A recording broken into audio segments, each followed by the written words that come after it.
What's going on, guys? It's Tyler here, and today's video is going to be a review of the 3 new multiplayer maps in Call of Duty World War II. Last take I just called it World at War, so I'm glad I got that right. So we're going to review the 3 new maps. I'm not reviewing the war map, obviously, because war's a dumpster fire, and if you played Call of Duty for more than 2 years, you know that. So let's get into it. The 3 new maps are Egypt, V2, and Dunkirk. And I'm going to give you a review. So first off, obviously here we got Egypt. Now, when I play new maps on a Call of Duty game, I can't help but to compare it to other maps just because I'll be playing it and that map will remind... Oh, that was a noob move.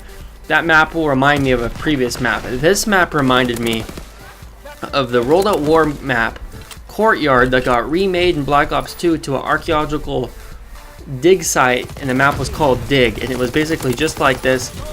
There was like stones and bricks and tools and stuff everywhere, and you can hardly see, like, you don't know if, like, there could be somebody head glitching you over a wall and you can't tell because there's so much crap spread everywhere. Another new move right here. I thought I could get the care package on time, but I couldn't because I'm an idiot. Similar to Courtyard / Dig, there's like a above ground and underground to the map as well, so that kind of adds into not knowing where your enemies are at half the time, which makes it hard to find people. It is a cool map though, creative. I mean, it's in Egypt, so that's new for World at War game or World War II games. I don't know that there's been a World War II game with a map in Egypt, so that is nice. Once again, here we got a British flag right there, but we're playing as Americans. It really irritates me. I wish we would get some British and Japanese and Romania and Italy and all these other France, all these other countries that were in the war. Why do we not have them, represented here in this game? Overall, though, it's a decent map. I'd say it's probably my second favorite. I'll give you the ranking at the end, but it's not a bad map. Next map, we're going to be talking about Dunkirk, which, by the way, fantastic movie. Dunkirk is a great movie. If you haven't seen it, please go watch it.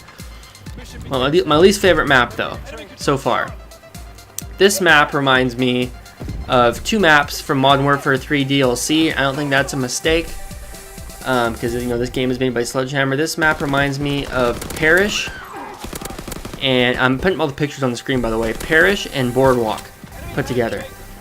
Now, I mean, this movie, this map probably was based more off the movie Dunkirk than anything else, but Boardwalk, like half of Boardwalk is ocean, just like this, and Parish has some of the same, like, inner city kind of settings and or whatever you want to call it, shops or whatever. It does feel like this map. When I played this map, I was like, ooh, this feels like Parish. By the way, I hated Parish, and I wasn't a big fan of Boardwalk either. I basically hated everything about Modern Warfare 3 maps.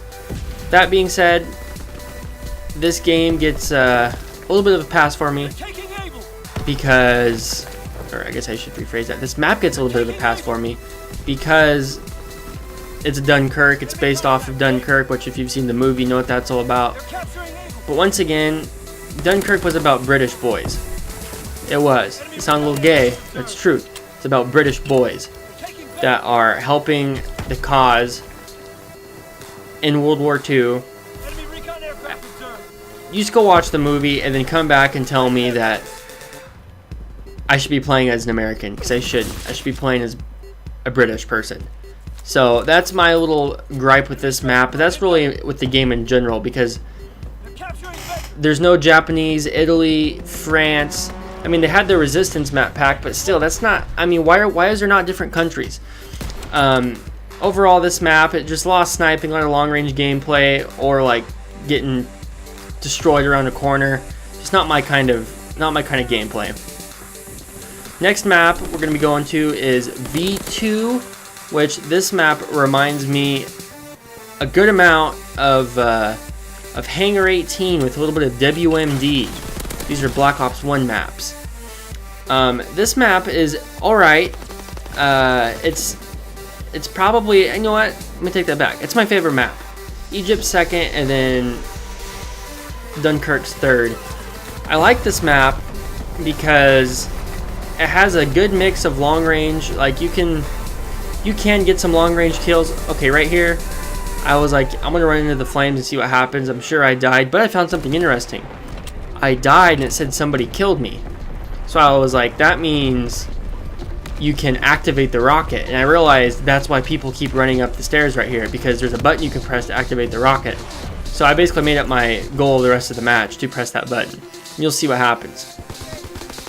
But anyways, you see like right there, that was a more mid-range gunfight, but then you can have like roll up close gunfights, and it's pretty easy to catch people in their spawn too.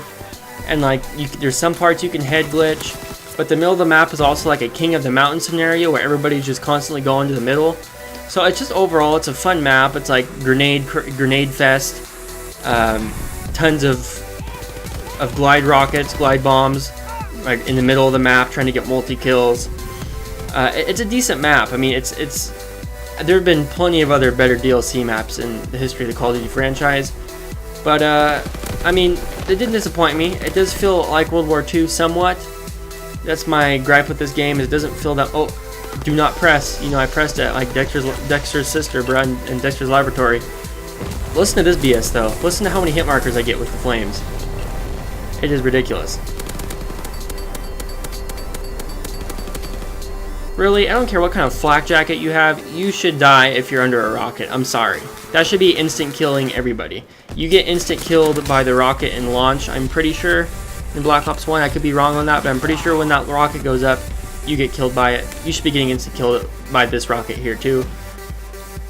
Overall, how do I feel about this compared to the first DLC? I didn't do a review on the first DLC maps. I probably like the first DLC maps a little better. I don't know the names of them off the top of my head because I haven't played it enough, but I have played it enough to know what I like more, and I think I do like the other ones a little more. There must be a cooldown here because I couldn't press the button again. But overall, the maps are decent. I haven't actually played zombies from the last DLC, let alone this DLC, so maybe I'll make some videos on zombies, I don't know. But that'll wrap this video up, guys. I might do another video about some of the updates, the changes they made to, like, you know, the divisions and basic trainings and stuff. But yeah, guys, that's my review. It's fun. It freshens the game up. Maps always freshen the game up, especially a game like this when kill streaks are garbage. So you need all the freshening up you can get. But it's decent. If you guys liked the video, give it a like, leave a comment. Thank you for watching, and I'll catch you in the next video. Once again, thank you for watching.